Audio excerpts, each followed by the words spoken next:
Almost, I want to give all of the praise and the glory to the Most High and His Son, Yahweh Bashim Shai, Bashim Rakak Wadash, and double honors to the elder apostles of the great millstone that have taught us this truth, and to include the elder bishops on down, and Yahweh Bashim Shai Brakatham, to the elect. And it's your brother, Laban. And I want to get right into this. I find this quite interesting, as you're going to see later on, Lord willing. This is also edifying to you as well. So anyway, let's get right into it. Trump admits Netanyahu is mentally unstable. We have to keep him a little bit sane. The comments made in the preview of an up-and-coming Axios interview have few fresh questions about Trump's real relationship with America's so-called closest ally in the East. And that's all I'm going to read. And it really makes no difference what kind of relationship that they do have, whether it be good or bad. America, as well as we know, has been ran by the JOOs for years, and that they still are. So if Israel wants a war, they're going to get the war that they want.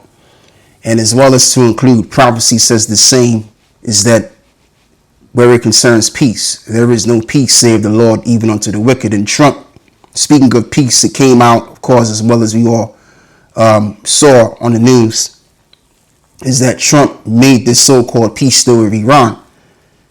And it's a so-called peace deal because, again, the world that we're living in right now is going to end in a very dramatic fashion, and it's not going to end in peace. It's going to end in destruction. Okay? That's where it's all going. This is the counsel of the Lord, which is standing in effect right now. So, as Trump likes to call Netanyahu mentally unstable, he himself has his set of mental problems to include. Now, you have this guy by the name of Dr. John Gardner, and it's come out that this man has been in this field of work for decades, and he says that Trump is the sickest person he's ever witnessed. Something along those lines he mentioned. Not to be exact in his words, but that's what he said along those lines. So if that's the case, then that means America has problems. And really, as always, the presidents, your prime ministers always reflected their country. And so Trump very well represents the state of affairs of America right now, is that America is basically been overthrown. The soundness is now left it, and as well as even among them JOOs in the East too. All right. And yes, it's we can say it's true that the man is insane. Going back to what was done in the 7th of October of 2 years ago, and how he sent his soldiers to molest those men over there. Like, again, that's insanity, isn't it? Right? So is this the best that the central bank has got, to have these men lead the way? Because if it is, then that means this society is no more, is it? If you have a leadership that can't seem to be stable in the mind because they're mentally disturbed a lot of the times, then again, there's no power. Once a man loses his mind, he loses everything. So how much more a leader? How much more would he lose? Proverbs 25 and verse 28. He that have no rule over his own spirit is like a city that is broken down and without walls. And what I want to also do is I want to tie this into Proverbs, if I'm correct, chapter 10, verse 12, if I'm correct. Proverbs 10 and verse 15. The rich man's wealth is in his strong city. The destruction of the poor is their poverty. So there you go.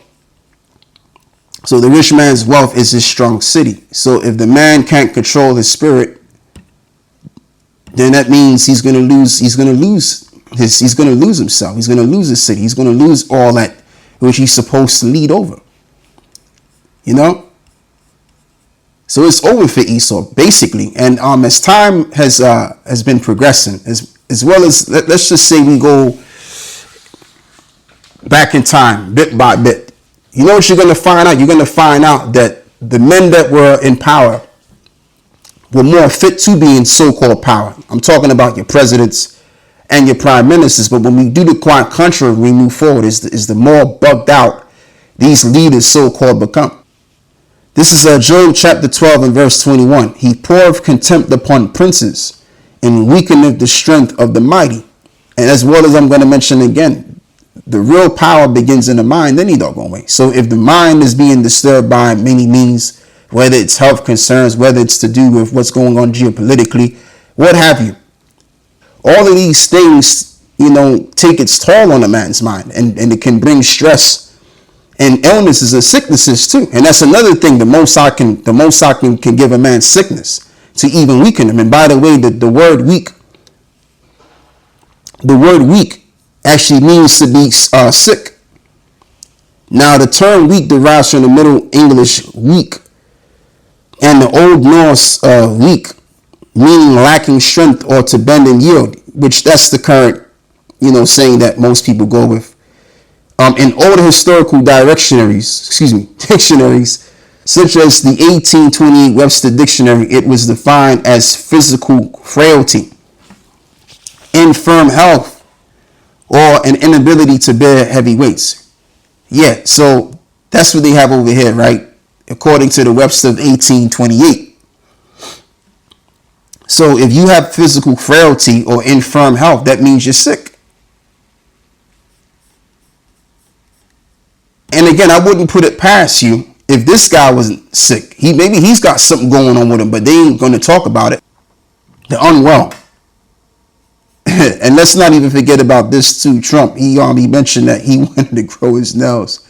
Like Dickie Bernardes, he was holding his nails. And it just kind of reminds me of also too, I have to even include what Daniel was saying over here. And what had happened to Nebuchadnezzar as well, I want to bring to the forefront. This is Daniel's 4 and verse 28. We're going to begin here. The vision fulfilled. All this came upon the king Nebuchadnezzar at the end of 12 months. He walked in the palace of the kingdom of Babylon. And the king spake and said, is not this great Babylon that I have built for the house of the kingdom by the might of my power and for the honor of my majesty? While the word was in the king's mouth, there fell a voice from heaven saying, O King Nebuchadnezzar, to thee, it is spoken, the kingdom is departed from thee. So the minute he got done speaking lawfully about himself, that's when the kingdom was departed from him, right there and there. And then the Lord, bugged them out. And they shall drive thee from men, and thy dwelling shall be with the beasts of the field. And they shall make thee to eat grass as oxen, and 7 times shall pass over thee, until thou know that the Most High ruleth in the kingdom of men, and giveth it to whomsoever he will. And the same hour was that thing fulfilled upon Nebuchadnezzar, and he was driven from men, and did eat grass as oxen, and his body was wet with the dew of heaven, till his hairs were grown like eagle's feathers, and his nails like birds' claws. So he was growing talons. All right, so the Most High bugged him out, and also made him look like some weird creature. All right. So that's what I wanted to bring about, which is to show you, man, that the Most High, he turns the leaders into bug outs, and they just become strange, man. And this is what we're seeing with Trump and all of the rest of these major leaders on the world stage right now. They're becoming strange in their goings. And it's going to lead to their absolute downfall of this civilization, as well as that's written, as I just read to you. Because it's the heavens that do rule, and that the Most High ruleth in the kingdom of men, and giveth it to whomsoever he will. So after Babylon fell, who came in the position of power next? The Persians and the Medes came in.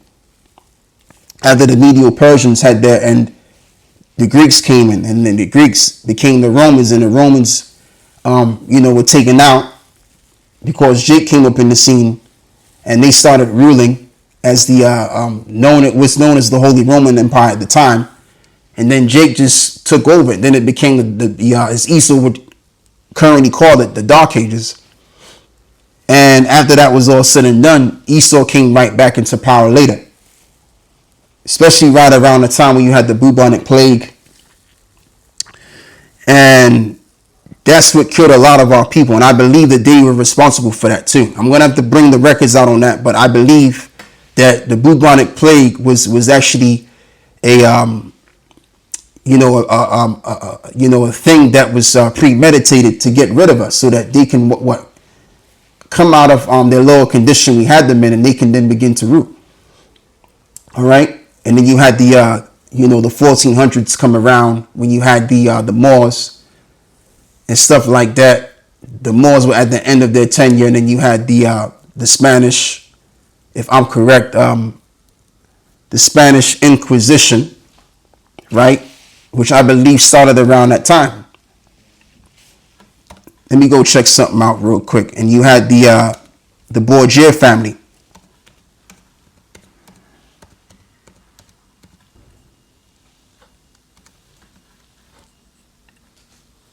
Right, I'm correct. The Spanish Inquisition, yeah. So between this time period, right around the 1400s, you had the Borgia family, and they started the Spanish Inquisition, just to be a little bit more correct on that regard. So then that's when Esau came back into the position of power. And in that time, it was known as what? The Renaissance period. And onwards, Esau's been in the position of power ever since. But he hasn't been in the power due to, from that time, like when Esau conquered all of these nations, and our people especially, in the New World, that took some years. That took like 200 years, a little over 200 years. Not a little over 200 years, about halfly, overly pushing 300 years it took for Esau to conquer these nations. Okay, then right around the 1800s, Esau was already kind of situated. Right around when you had, Adam Weishaupt and them guys come on the scene and all that. So we're probably looking at about 250 something odd years. Esau's coming to the power seat. All right. Right around that time, that's when Esau was fully situated after he got done conquering those people. And it's just that we've been conquered for for 400 or 500 years. Yeah, so with that, I want to give all of the praises and the glory to the Most High and the Son, Yahweh Bashim Yahushai Bashim Rakak Wadash. And double honor to the apostles of the great millstone that have taught us this truth, and to include the elder bishops on down. Yahweh Bashim Yahushai Brakatham. To all y'all. Shalom.